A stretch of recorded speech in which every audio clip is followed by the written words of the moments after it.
Hello, everyone, and welcome to another episode of Shapiro Feature Walkthroughs. I'm joined today by Valerie Cancian, our Associate Product Manager. So how are you today, Val? I'm doing fantastic. How are you, Dana? Good. Thanks for asking. So today we will explore one of my favorite Shapiro features, Workforce Hero. Val, please tell us everything about this awesome feature. Absolutely. I'm very excited. Happy to hear it's one of your favorite features. We're really proud of this one, too. What Workforce Hero? It's a dashboard that's available now where you can view your job assignments for your entire team in a single view. This is very useful because it allows you to detect if your team is unbalanced. For example, as you'll see here, we have nine people packing with 4 people picking. You want to make sure we have a clear ratio of pickers to packers, and you'll be able to see a clear view of where everyone is working to make sure that you have the right people in the right place at the right time doing the right thing. You also can see in this view if someone's on a break and for how long. You don't need to call out like, hey, where's so-and-so? They're on a break. You can see if they're on a break straight from the screen, as well as seeing how much time is being spent on the activities. So before I deep dive into this dashboard, though, I actually wanted to take a step back, go over the permissions so that you can access this page, as well as some of the settings, because you'll see here we have some red alerts. There's some settings on how you could set those alert thresholds. I'm going to show you that, and then we'll come back to this screen. So just some housekeeping, if you will. So in order to access this page, you will need Workforce Hero permissions. This is important because you're not going to want anyone to just access this page. This is usually more of like a manager or an ops role, or if you're, running multiple warehouses and you want to see these views, this is going to be very important for you, but you might not want just anyone accessing this page and seeing what's going on. So on our users and role permissions, there is a permission called Workforce Hero. You'll need to give a user access here in order for them to be able to view this board. If you are an admin, you will already have access, but otherwise you'll need to do that here. Also, you're going to want to set up some settings.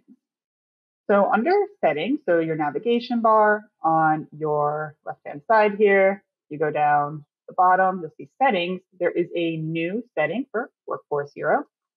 And this allows you to set your alert threshold. So you kind of got a sneak peek when we were looking at the board in the beginning. You'll see sometimes someone will light up as red. So why was that happening? That's because we are tracking an activity for pickers and packers. So they pack an order, how long before they pack another order before we want to trigger an alert, or picking idle time. They pick something, and then how long of a grace period do we want before they scan in another pick before setting off an alert? We know sometimes you have to walk around the warehouse to take time. This gives a good idea if maybe something is lost or just insight on why things are taking time. That way you can show an alert. We also have alerts for your lunch, your paid break, or a time that someone has no job. And these are customizable. So this is the default, but you're able to come in here and set these. So if your lunchtime is 30 minutes and someone doesn't return in 30 minutes, it'll show as red on the screen. And you'll have those alerts. So very clear visibility on this new dashboard. On this navigation, so we got our permissions, we got our settings. You'll see that there's a section for Workforce Hero. When you expand this, we have 3 options. So we have our live view, which is that dashboard that we're going to dig into. We also have a shift management and then our kiosk. Let's take a look at shifts and then we'll take a look at our kiosk. So for shift management, you're able to create work shifts, assign a manager or managers, and then also assign people to that shift.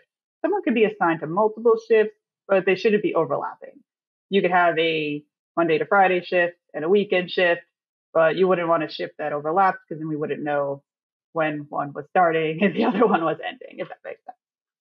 So here we have a few shifts set up. We have our early shift, which is Monday to Friday, 7:30 to 3:30. We have our manager assigned and one person currently, me, very early. I'm not a morning person, so that was that was harsh. And then we have our weekend shift, which is Saturdays to Sundays. Again, we have our manager there, and then you can see who was assigned. This can be edited. So you can rename it.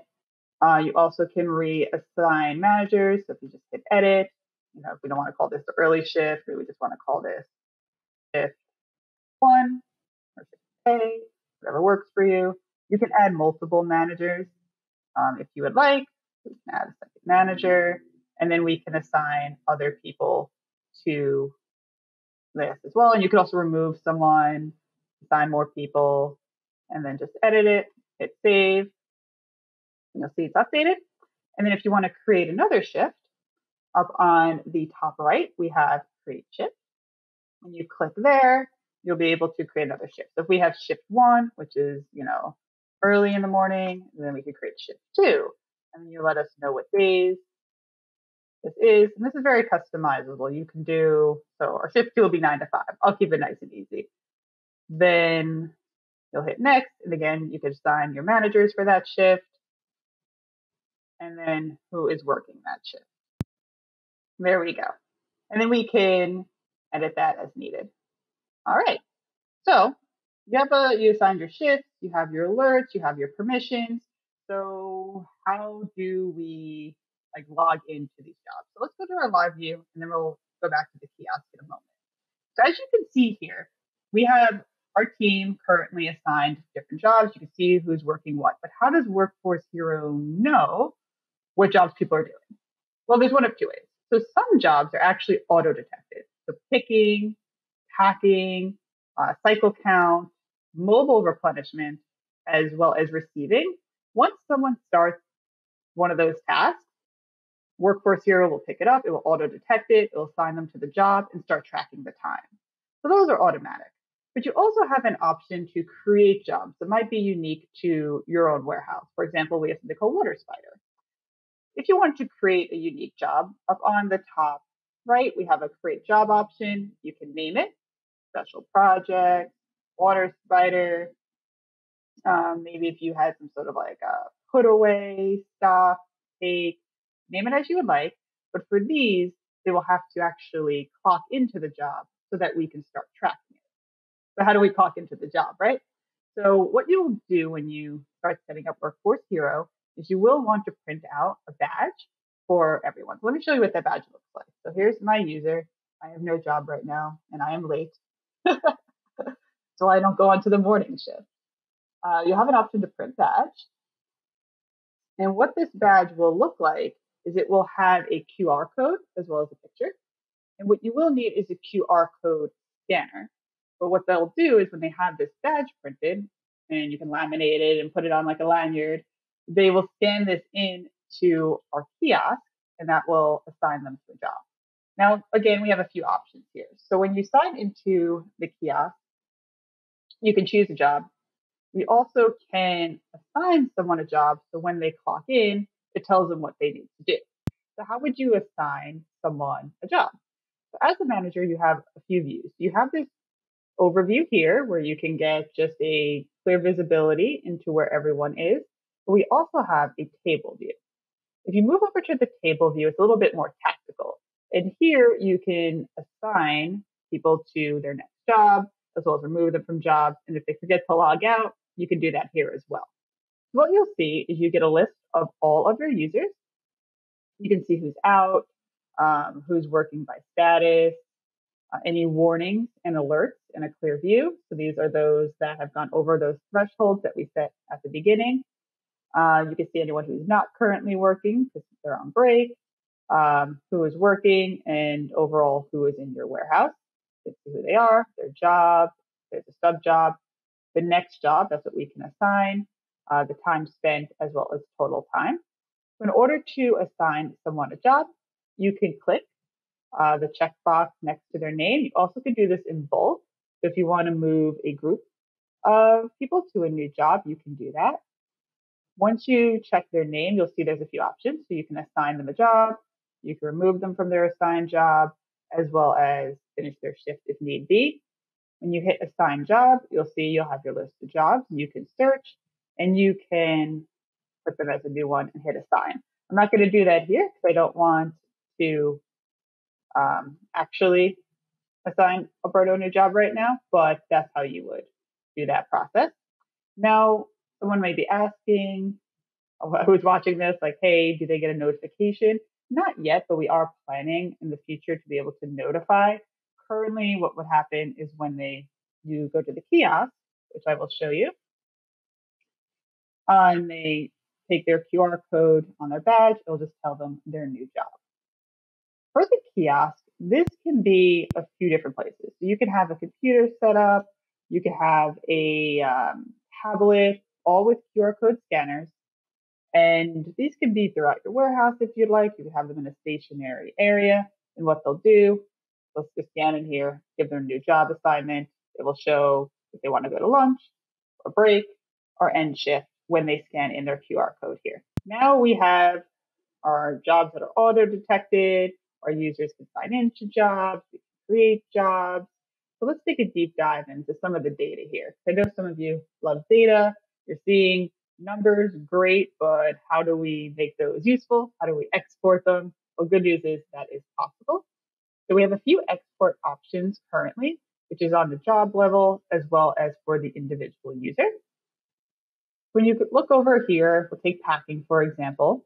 As you can see, this is real time. Things are changing colors and popping up as I'm speaking, which is very cool. This is a real time dashboard.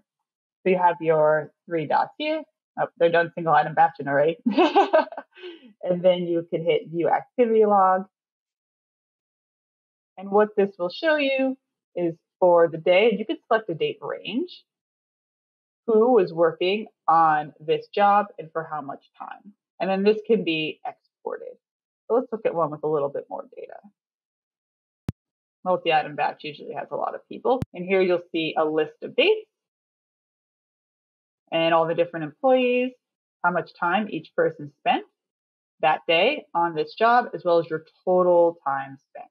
And you can export this to keep a note of trends, what days maybe you have more pickers, what days you might need less pickers, and overall get an idea of how much time your workforce is spending on a certain task. And as you'll see here, you can export this. It will export the date, the time, the total, all of the employees, and all of the total work hours, as well as the individual hours. You also can get this on the employee level, which could be good for just overall like performance reviews or just keeping track of things. So if we go to a user here, you can print their badge, you can finish the shift, you can assign them a job also from here. It's not in bulk, but you can do this one at a time. And then you can view their log history, see all the different jobs they were doing. As you can see here, these are the auto-detected ones. So they started a batch and then backed out of it and went into something else. And you're seeing how much time each of those jobs were done. All of the different jobs. This person has a lot of jobs. This again can be exported. You also can add a log. So for example, maybe you didn't create a job for this, but you want to give them credit for doing it. Maybe they ran an errand, they went to the post office to pick up, I don't know, those post office bins on some packaging, and you wanted to track that. You could add a job that is it already here, put a note, track the time, and it will add it to their log. So this includes everything we're tracking on the board, but you can also add additional logs there as needed. You can always reprint their badge and, of course, sort this by job and date range. We are working on additional exports that will allow you to export all of your jobs at once. So keep an eye out for that because that will be coming soon. Also an export for the alerts. Going back to the table view, you can see that these are broken down as well as this is also updated in real time. As you can see, it's just updated again, and you can see, again, your alerts. So I think when it comes between which view, I think it's sort of a preference. I do think certain people are going to want that sort of like that live dashboard view. Just gives them a clear take, but some might actually find more value in this view as well, because you can just see who's in your warehouse very quickly, who doesn't have an assignment, all your warnings for all your different jobs, and things of that nature. And up on top here, speaking of different views, you'll see that we have our warehouse. For some, you're working out of, this is your warehouse, your workforce in that warehouse. but we understand that sometimes you might be a 3PL manager, you have multiple warehouses, and you want to see how the different warehouses are doing. You are able to, as long as your permissions allow, of course, to change the view and see the information for a different warehouse. So when you click this warehouse option here, it will allow you to update which warehouse you use, and then you can see the information for a different warehouse. So there's a lot of different information that Workforce Hero offers. It gives you a lot more insight on what everyone is doing and how much time is being spent. And then you can use that data to hopefully make more strategic decisions and just manage your whole warehouse a lot better. Is that why this is your favorite feature, Dano? A lot of good data here. Absolutely. It has tons of information. It's transparency. Is amazing. Yeah. Indeed. Definitely adds transparency to like where everyone is and what they're doing. Okay, thank you very much, Val. And if you'd like to check out other feature walkthroughs, click on the top right corner right now. And if you're ready to unlock your e-commerce fulfillment superpowers, visit shiphero.com to schedule a call with us. Thank you for watching and have a great day. Bye.